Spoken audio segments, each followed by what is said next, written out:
see you in the shadows. We're jumping straight in the draft here with Team Expert and Team Dignitas facing off. Right now, Dignitas ahead 2-1. Expert did choose the Battleground. We are going to BOE. So here is your update. Tassadar picked for Dignitas. On the left, Expert has grabbed Varian and Vala. And Varian has been getting a lot of play today. Yes, he has. I think these two teams really value the... These two teams embody that kind of like, we want to lock someone down and then just blow them up straight. Yeah. So I can see why it's heavily contested. That is the highest Varian priority that we've seen throughout the HGC Europe.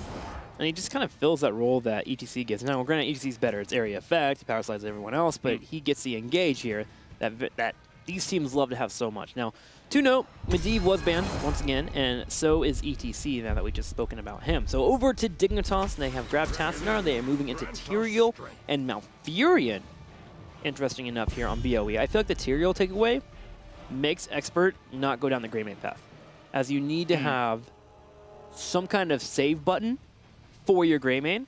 And sadly, Uther just doesn't play anymore. So Tyrael is the main go-to. Yeah, yeah. I think that overall, though, I like where Team Expert has gone in this draft, because we saw in our first game of the day, Tassadar's power is diminished when a Valor is taken away on the other side. So that's cool. They hovered Artanis to start this ban off. They're looking for Ragnaros. I think they should leave Artanis up. They can take him. I wouldn't mind having an Artanis and a Varian. Yeah. And a Vala on my team. I mean, let's see who would play that. So Vala, the Varian is Bad Benny, and that would then mean Blade would be on the Artanis if they wanted to do that, or the Ragnaros. Depends which they want. But now they're kind of telegraphing a little bit of what they could want. Actually, hovering that Ragnaros may say that they wanted it themselves now, and not banning it. So is it just a Ragnaros ban now? See here from Dignitas. Could get rid of the Rhaegar, which has been one of the go-tos for Expert. They elect to get rid of Li Ming, though. So now Expert on their side. Do you go for your Rhaegar and then the Ragnaros as your third and fourth pick? I wouldn't even mind Tychus's damage for them. But is Tychus Valor too much? Because they do want probably to try and mix Ragnaros in here. Did you just ask the question, is damage too much? No. Always damage. Full quick match. Oh my god. 4 assassins and 1 support. Yeah, this is where our Varian goes Twin Blades of Fury and I cry myself to sleep. Oh, but the Immortal DPS. Can you imagine? Oh yeah. Such destruction. Great. I love that. Yeah. Never ever. There's always those moments where you're like, you have a Varian on your team, and you're like, yes, we have a Varian. He's going to go taunt. It's going to be great. And then you hear the shout at level 10, where it's like, ah, and he just rips his blades in half, and you're like, what did you do? About that. Why did you rip Charlemagne in two? Just leave it together. Is that the name of the sword? Charlemagne? Oh yeah. my gosh, you just know so much lore. Sorry, mate. Yeah. You say sorry? That's Yeah, amazing. I'm impressed. Yeah, okay, cool. Ragnaros and Zarya I like this comp. become the pickups for Expert. So Expert, or Dignitas needs damage, and they instantly lock in Tracer here. I forgot about that. Uh-oh. Yeah? Tracer, Tassadar, Malfurion. For the 5th pick, I think you can go solo Tyrael with Tracer. I like the Zarya takeaway now that, even now that we're thinking about it, if you had Zarya, Tassadar, Malfurion, and Tracer, that composition is insane to play against. They do lack damage for the Immortal, but they do have heavy engage, and they can be annoying to the opposing team Expert. I'm going to need a little bit more control, but the problem is they need to go for support as their 5th pick. So, yeah. Are you ready for the Lili? Yeah, some Lili. On the side of the Expert. I mean, in the past, back when they were 2Bs determined, they have gone down that path.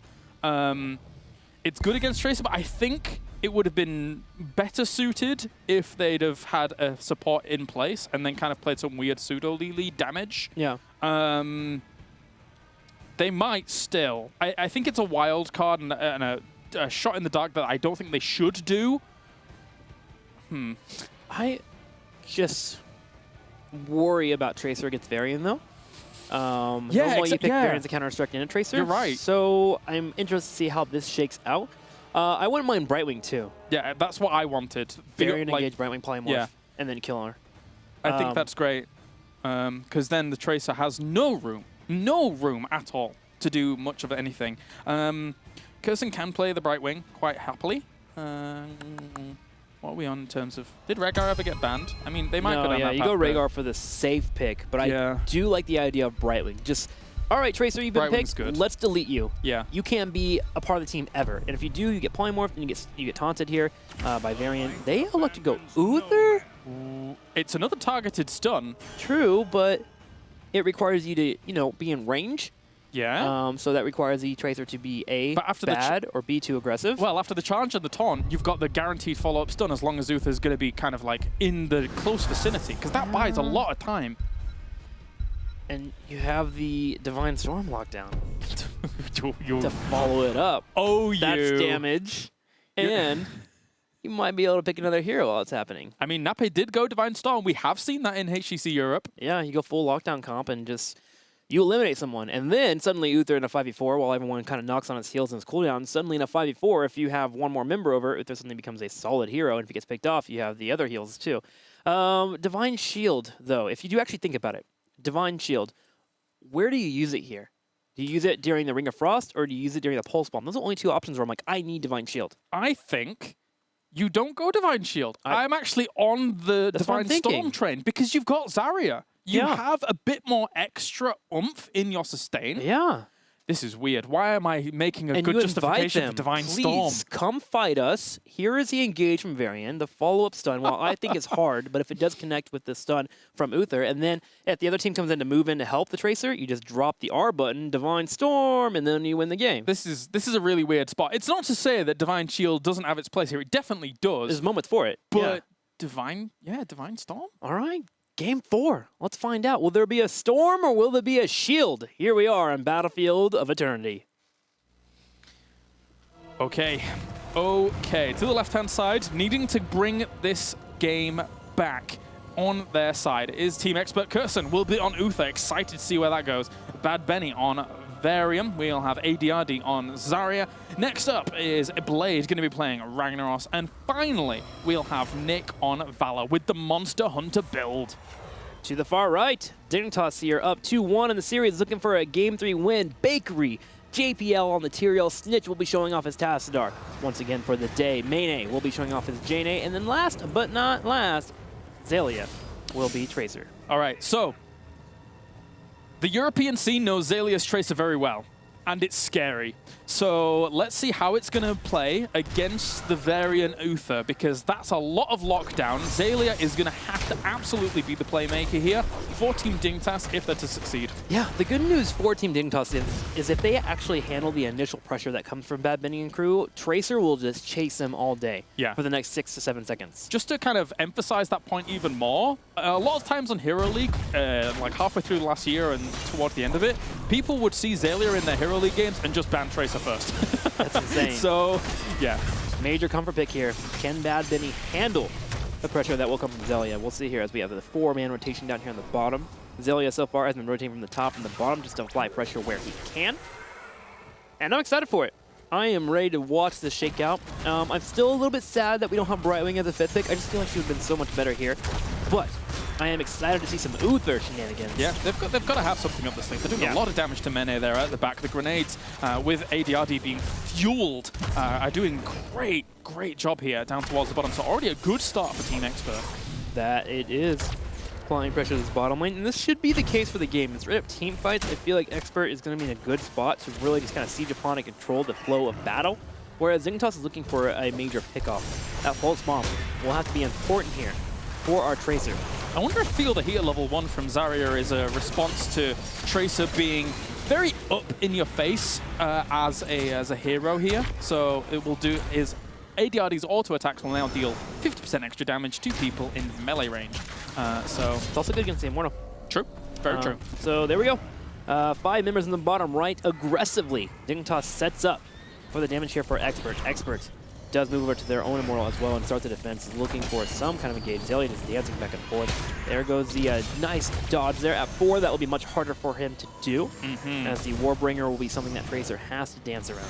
Yeah, it's scary. So almost got I think Pulse Bomb's almost ready here for Xaylia. They want to actually look for the blow up on towards someone. Going into ADRD there for the moment. Good back off, Person keeping everyone alive. This is good trading though for Team Dignitas. They're getting a lot of value here. Yeah, they're just pushing this limit of where 4 is not here for Variant. That's when the anti-tracer comes online. So they're just going for damage on this Immortal, and they're getting it well here. 4 is very close though, and that's where Expert should turn it up in terms of movement. Looking for an engage. JPL dodging the Q there from Bad Benny. Now that 4 is here, Bad Benny gets aggressive. He jumps on Tyrael. Zelia in the back right, applying pressure to ADRD. There goes the dive in. Zelia looking for some more here. Will pop off the parting gift, applying a small amount of damage. Yeah, so not the double stun on towards Zelia there, but you can see already that that one stun alone caused him some problems. That's a good grenade on towards ADRD, but it's not going to finish him off, as they're just trying to jostle for position here. And make him back up though. Ooh, locking down on JPL. He has to back off as well. And Team Dignitas is actually winning the Immortal race, which I did not expect. Yeah, it might change later down the line. We'll see, because obviously that Valor Q, the Valor Hungering Arrow, is always going to be building up. Yeah. This is a great opportunity for Team Dignitas to just back off and get their fountain because of the positions that the Immortals spawned in. Oh, that's damage! JPL taking the hit there, will be able to retreat there. Bafirian gets the heal as well. There's a massive kill though, as Zelia's going to pick it off. Bad Benny on the retreat though. He is about to have a Warbringer up, so he could turn around if there is a call, but Dignitas elects to just take the Immortal phase, and they will take the first one of this game. Yeah, so that was very well executed by Team Dignitas. Again, because of the spawning positions and Team Expert having to defend, they got the better end of going back to their fountain, then coming back, so they were very, very healthy for that exchange. So good stuff there by Team Dignitas. Gotta agree with you, and now they can start to push this top right. I don't feel like their push is that insane, but their pickup potential is pretty crazy, especially with Zelia getting a pulse from up soon. The first though on ADRD moving in for the punch there. ADRD will be forced to retreat. JPL being aggressive, but does Eldruin out Person for looking for maybe a stun, but yeah, slowed down too much here by Mayne. The fact that he has Heroic Reforging will keep him even safer later on down the line. I don't think he hit anybody on the first throw in, but it was so long into cooldown that it's fine. Molten Core is going to get popped, force everyone back, and make sure this fort doesn't really take much damage at all. So that's nice here for Team Expert. Yep, a nice hold for them. Dignitas does hit 7 here. Checking out their talents. Everything looks standard here. I still can't believe we made a pretty good case for a Divine Storm in this game. It's I'd love to see it, but you know, it rarely happens. It rarely happens. It does, but I really think there's only 2 tools that you need Divine Shield for. I mean, maybe you're going to hold it off for that Pulse Bomb or for the Ring of Frost to save a teammate, but I do think if you go for this comp, just Varian, Stun, Divine storing it up, maybe you get someone else as well, but you can definitely eliminate a Tracer if the shields aren't on point. I also like that we've had Jay playing Tyrael every game, because I absolutely adore Tyrael and his utility. I think he's amazingly strong. I say that, but he might end up dying if he's not careful. Pulse Bomb attempted on towards ADRD, keeps himself alive. A little bit unfortunate that you keep having to Pulse Bomb ADRD, who's quite sustainable compared to most of the heroes in this comp. So I actually like the game plan is they constantly keep Warbringering onto Tyrael. They go for the full engage on him because he is a low healthful hero. But I wonder if it's more of a conditioning thing here, where in the early game they're constantly going to focus Tyrael, make Zelia maybe get into a moment where he thinks he's safe because he doesn't have to deal with the Warbringer that comes his way. Yeah. And then maybe overstep slightly, and that's when they go for the full Varian Delete Tracer. Because so far, it's mostly been Tyrael. Even when they have the option to hit Tracer, they always go on Tyrael.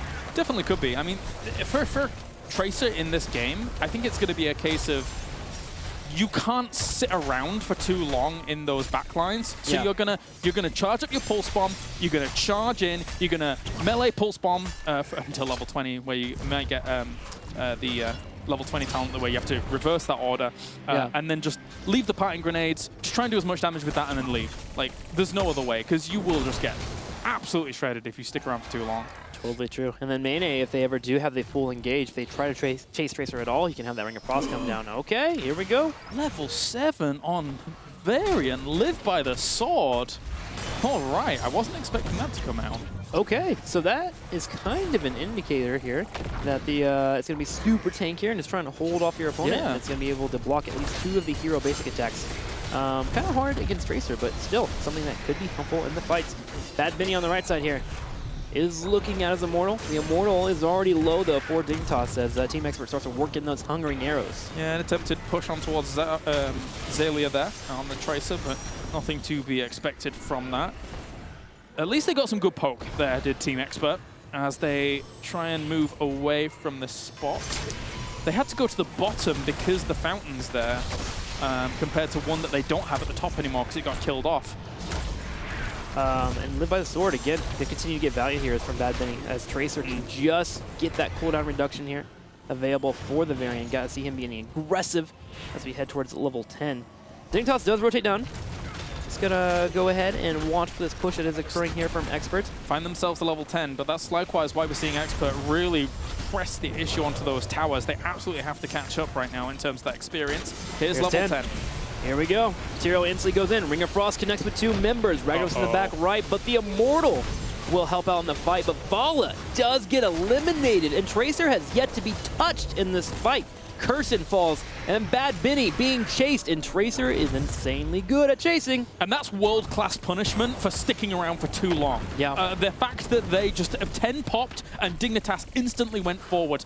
Tyrael had thrown Eldarune's Might just before they popped 10 so that he knew where he could go to and then absolutely execute them. That was decimation there of Team Expert. So well played by Team Dignitas. Yeah, and the thing is, they split off a couple members. They put Tracer and Tassadar on chasing down that Ragnaros, and that means maybe we'll have a defense from Ragnaros later, but for the next 9 seconds, the Immortal has been taken for Dignitas, and they will be able to push.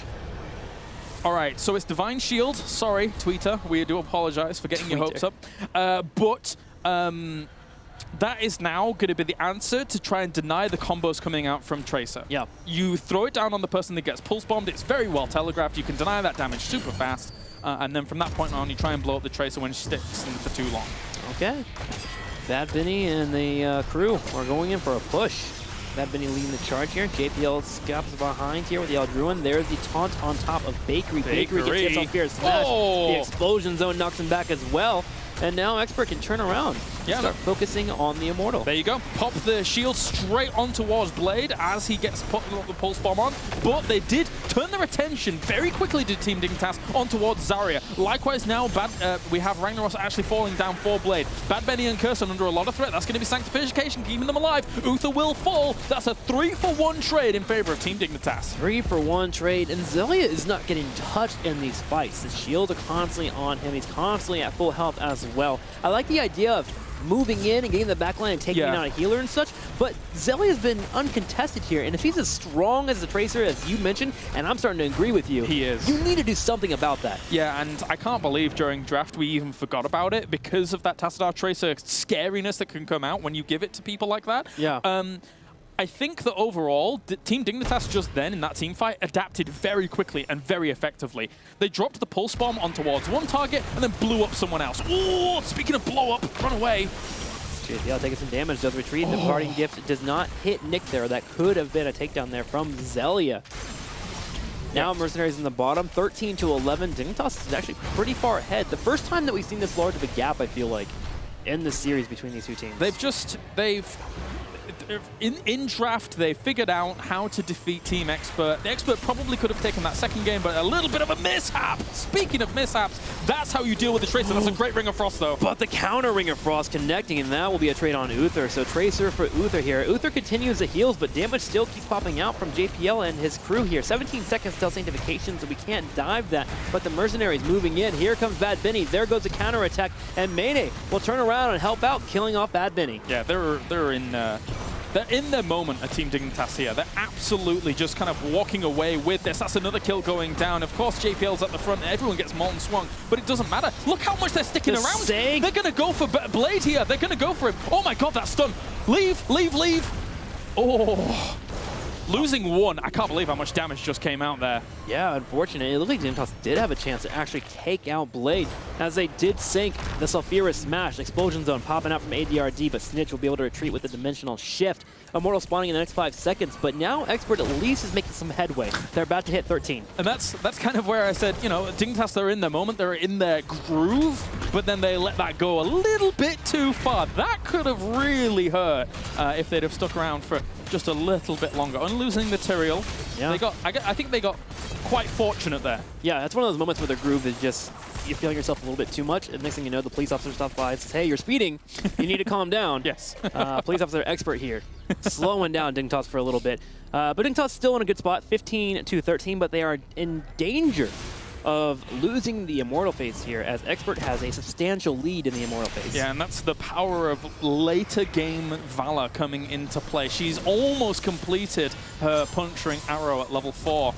So that's, well, I think it might have just completed from that shot. But yeah, that's a lot of extra damage that they put on quickly. With Ragnarok's not being here, JPL goes for the dodge. Reign of Vengeance right behind here. Sanctification's up 15 seconds. Bakery's helping out with the heal, but Curson in the front line gets silenced before he pops up the Divine Shield. But we know the power of Uther's Ghost, so they've still got to be very careful about this engagement for the next 8 seconds or so, as Uther's Ghost now gone.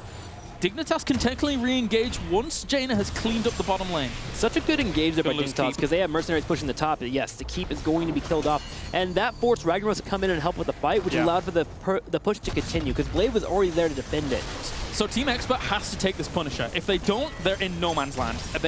As Team Expert, they tried to go forwards, but it's very difficult for them to do anything. 16's about to hit as well. There goes Sanctification coming into the fight. Sulfura Slam did absolutely nothing. Expulsion Zone onto 1. Valor's going to end up falling there. Bad Benny is being chased down. He will fall as well. Team Dignitas is running away with this. Yeah, the run into the Immortal, and they're going to get a push here in the bottom lane. They're still mercenaries, still pushing the top, by the way. They started to tickle the court slightly here as the armor should be going down soon. ADRD will be able to handle it, but this is the moment right here for Dignitas to move into the fort and maybe get a keep. They have a 3-level lead on their opponents here with this Tracer comp. Yeah, so Tracer obviously has been quite valuable, but it's been Mene dealing out a lot of the damage from the back. He's at 50,000 hero damage compared to the 32 from Tracer. Admittedly, Tracer's is very effective damage. Yeah. She's almost always looking for kills when she's putting on damage, not just poke. She's the pressure that makes you get out of position for the Jaina to fall across. And it's good to see, because Mene, I felt like last week, or the first week, his Jaina looked a little wonky. Today, looking great. Definitely putting practice in on his hero there. Blizzard will start the push on the keep.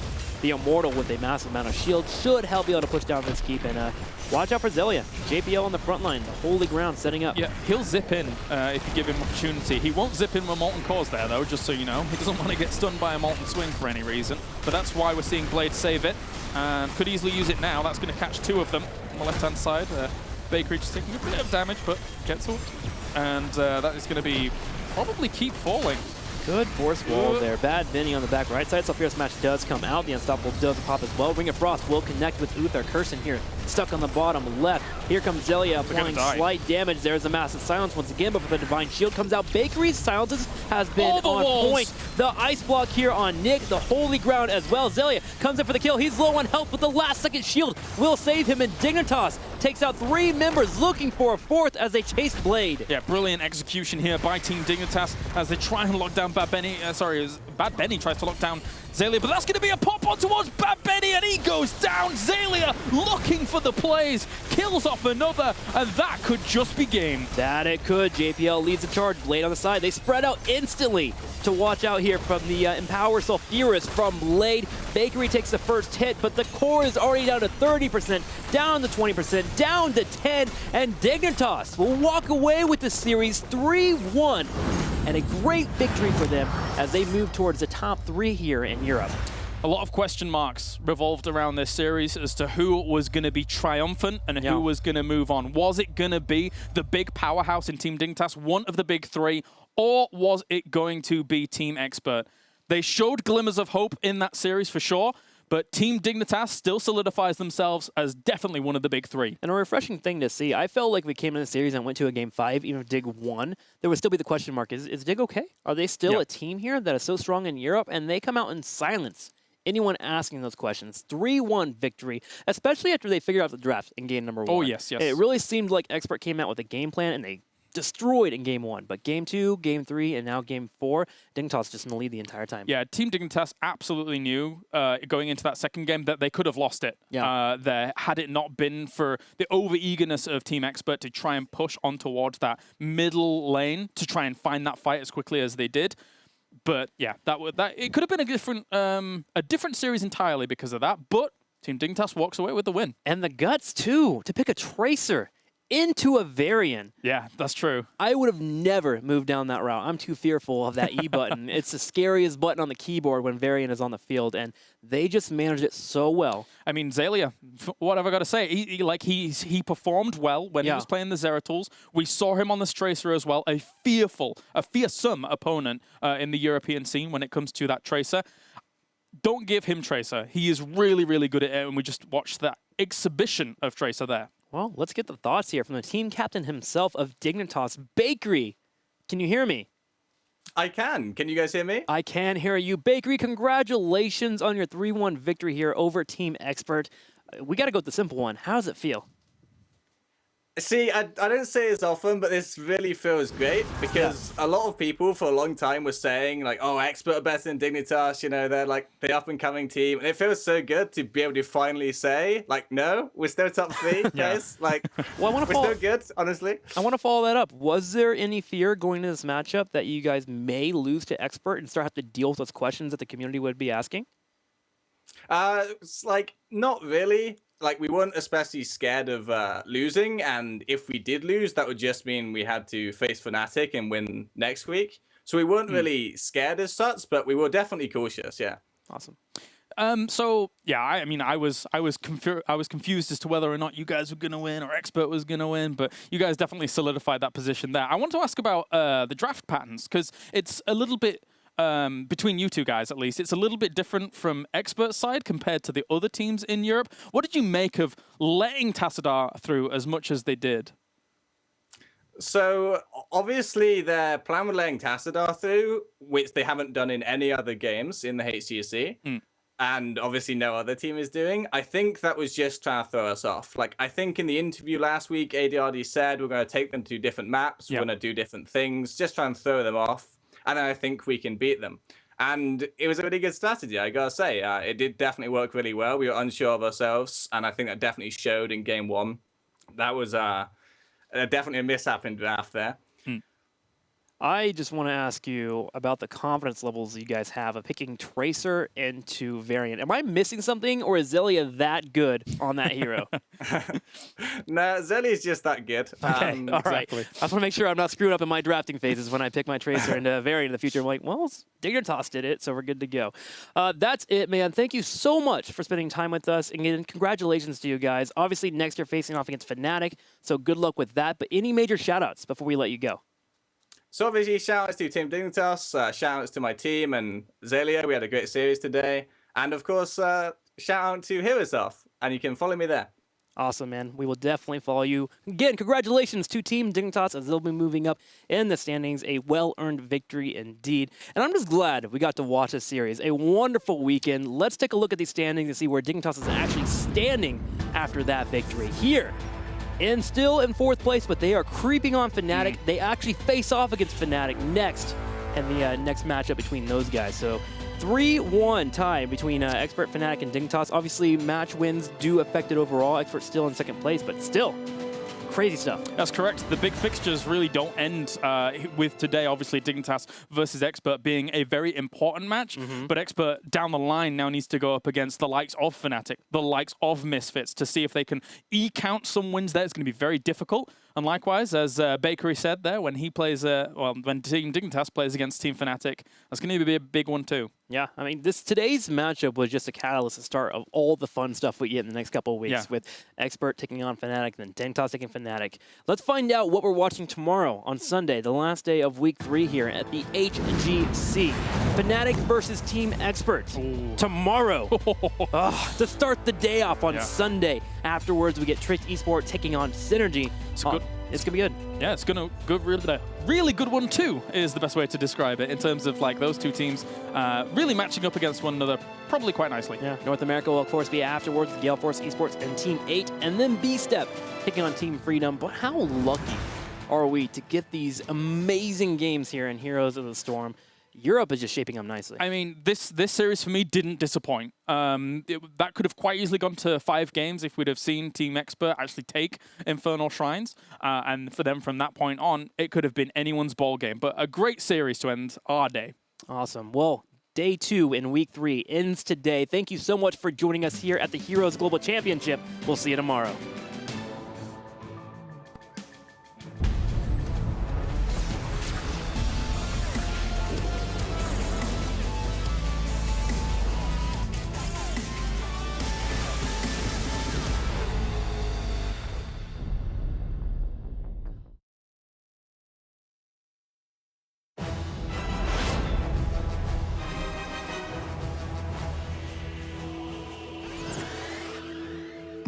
what do we have here?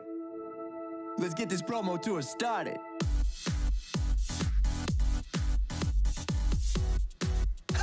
Oh yeah, Lucio in the house.